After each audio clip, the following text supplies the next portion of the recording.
ஏதோ அபிஷேகம் செய்கின்றார்கள், அது என்ன பலன் என்று அவன் அந்த ஆள் நினைத்து கொண்டு அந்த கேமராவை எடுத்து கையிலே எடுத்துக்கொண்டு பகவானை ஃபோட்டோ எடுப்பதற்காக சுற்றி வருகின்றான்.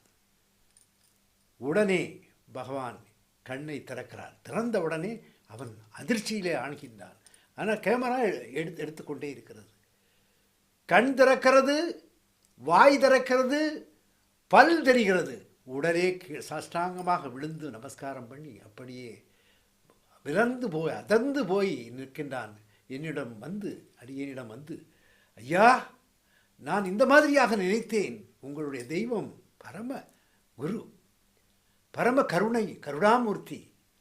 நான் ஏதோ எல்லா இடங்களிலும் நினைப்பது போல நினைத்தேன். இங்கே அவர் சாநித்தியமாக இருக்கின்றார், தத்துவமாக இருக்கின்றார், அவர் பிரசன்னமாக இருக்கின்றார் என்பதை நாம் உணர்கின்றோம் என்று அந்த புகைப்படத்தை காட்டினார்.